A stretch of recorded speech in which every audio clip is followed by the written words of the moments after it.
En 90 ans d'existence, Nadine de Rothschild a vu passer de nombreux hommes dans sa vie, mais seul l'un d'entre eux a eu la chance de l'épouser, et pas n'importe qui, Edmond de Rothschild, qui lui a offert le titre de baronne et une ascension sociale vertigineuse. Jusqu'au décès du banquier franco-suisse, fondateur-président du groupe Edmond de Rothschild, en 1997.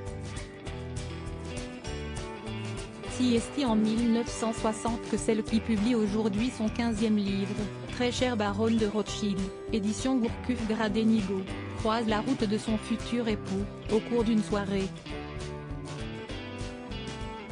Ce dernier vient tout juste de divorcer après un an de mariage et est déjà prêt à se remettre en selle. Comme le rappelle ce samedi Le Figaro dans son entretien avec Nadine de Rothschild, actuellement en pleine promotion de sa dernière œuvre, Edmond de Rothschild exprime tout de suite ses sentiments, une audace qui paye.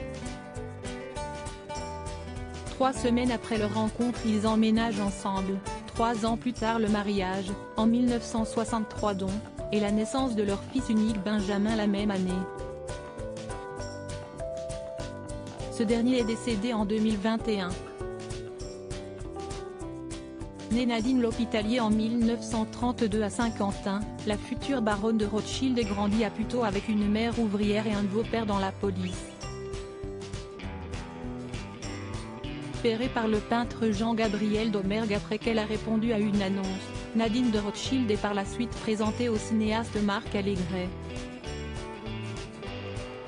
Si alors que sa carrière d'actrice débute avec de multiples rencontres de taille, Henri Salvador, Gilbert Bécaud ou encore Charles Aznavour.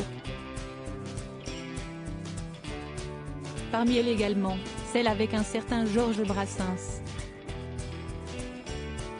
La petite fleur de Brassens, Si elle celle qui se fait alors appeler Nadine Tallier inspire l'immense chanteur qui écrit pour elle une jolie fleur.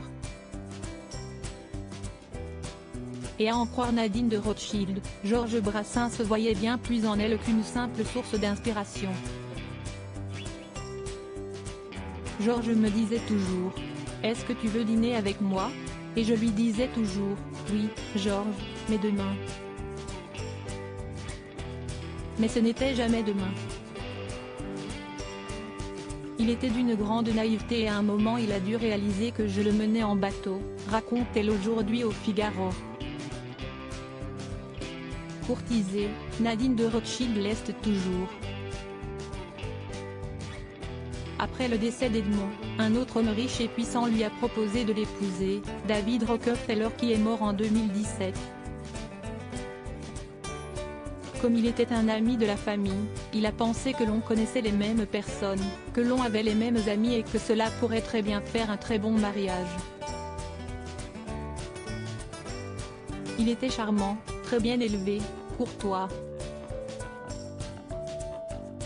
On avait les mêmes habitudes. On fréquentait les mêmes milieux.